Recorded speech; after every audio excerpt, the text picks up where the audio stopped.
जब श्री राम ने अपना सबसे विनाशकारी अस्त्र धनुष पर चढ़ाया तो उनके सामने खड़े देवों के देव महादेव ने कुछ ऐसा किया जिसकी कल्पना किसी ने सपने में भी नहीं की थी। श्री राम की उस शक्ति को देखकर महादेव युद्ध भूमि से पीछे हट गए। पर क्या महादेव सच में डरकर भागे थे या इस युद्ध के पीछे कोई और ही रहस्य था? दरअसल यह उस समय की बात है जब श्री राम अयोध्या के राजा बन चुके थे। अपने राज धर्म का पालन करते हुए उन्होंने अश्वमेध यज्ञ का आयोजन किया। इस यज्ञ का नियम था कि यज्ञ का घोड़ा जिस भी राज्य में जाएगा वहां के राजा को या तो श्री राम की अधीनता स्वीकार करनी होगी या फिर युद्ध के लिए तैयार रहना होगा। पर राम को यह नहीं पता था कि यह यज्ञ उन्हें अपने ही आराध्य देव के सामने खड़ा कर देगा। यह कोई साधारण युद्ध नहीं था, यह राम के जीवन की सबसे बड़ी अग्नि परीक्षा थी, जहां उन्हें अपने इष्ट देव शिव के विरुद्ध ही शस्त्र उठाना पड़ा। इस युद्ध को टालना लगभग असंभव था, क्योंकि एक तरफ राजधर्म था और दूसरी तरफ शिव का अपने भक्त की रक्षा करने का वचन।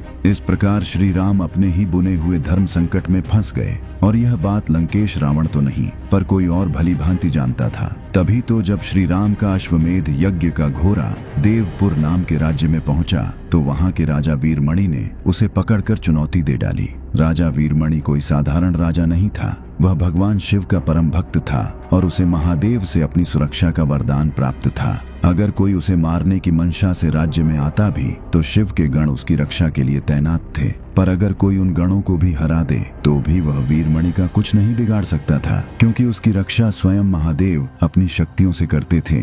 अजेय होने के इसी विश्वास ने राजा वीरमणि को श्री राम को चुनौती देने के लिए प्रेरित किया। जैसे ही घोड़े को बंदी बनाने की खबर अयोध्या पहुंची, श्री राम ने शत्रुघ्न को एक विशाल सेना के साथ भेजा। पर आगे कुछ ऐसा हुआ जिसकी कल्पना अयोध्या में किसी ने नहीं की थी। असल में राजा वीरमणि की भक्ति से प्रसन्न होकर भगवान शिव ने नंदी, भृंगी और अपने सभी गणों को उसकी रक्षा के लिए भेज दिया था। शिव गणों की शक्ति इतनी भयानक थी कि अयोध्या की महान सेना उनके सामने टिक नहीं पाई। शत्रुघ्न, भरत के पुत्र पुष्कल और यहाँ तक कि महाबली हनुमान भी इस युद्ध में पराजित होकर मूर्छित हो गए। उधर अयोध्या में जैसे ही यह समाचार पहुंचा, हाहाकार मच गया। यह सुनकर श्री राम क्रोध से तमतमा उठे और बोले, जय शिव शंकर, और लक्ष्मण भरत के साथ स्वयं युद्ध भूमि की ओर चल पड़े। श्री राम को लग रहा था कि वे आसानी से वीरमणि को परास्त कर देंगे, पर उन्हें यह पता नहीं था कि नियति ने उनके लिए क्या धर्म संकट तैयार किया हुआ है। जैसे ही श्री राम युद्ध भूमि में पहुंचे, उन्होंने देखा कि वीरमणि की रक्षा के लिए स्वयं देवों के देव महादेव अपने रौद्र रूप में खड़े हैं। यह कोई साधारण दृश्य नहीं था,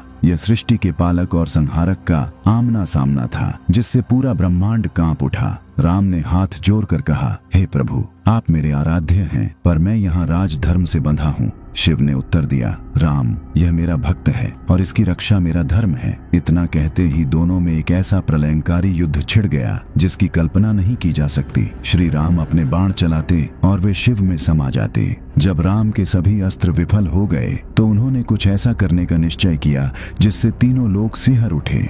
तब हनुमान जी की तरह ही श्री राम ने भी अपने आराध्य पर अपना सबसे शक्तिशाली अस्त्र चलाने का निर्णय लिया। उन्होंने तरकश से पशुपतास्त्र निकाला। यह शिव का ही दिया हुआ महाविनाशकारी अस्त्र था, पर जैसे ही राम ने उसे धनुष पर चढ़ाकर प्रत्यंचा खींची, एक अदृश्य शक्ति ने पूरे वातावरण को रोक दिया। यह भगवान शिव की माया नहीं थी, यह तो स्वयं श्री राम के धर्म और मर्यादा की शक्ति थी। श्री राम ने अस्त्र चलाने से पहले हाथ जोड़कर मन ही मन उसी से अनुमति मांगी जिसके विरुद्ध वे उसे चलाने वाले थे। उन्होंने महादेव का स्मरण किया और कहा, हे प्रभु, मुझे राजधर्म निभाने की शक्ति दें। यह देखकर महादेव मुस्कुराए। उन्होंने राम की शक्ति नहीं बल्कि उनकी अटूट कर्तव्य निष्ठा देखी। तब महादेव ने कुछ ऐसा किया जिसे सबने उनका डर न समझा। जैसे ही राम ने पशुपतास्त्र छोड़ा, महादेव उस अस्त्र के प्रहार के सामने से हट गए। पर यह क्या, महादेव डरकर भागे नहीं थे, बल्कि उन्होंने उस अस्त्र को प्रणाम करते हुए अपने हृदय में स्थान दिया।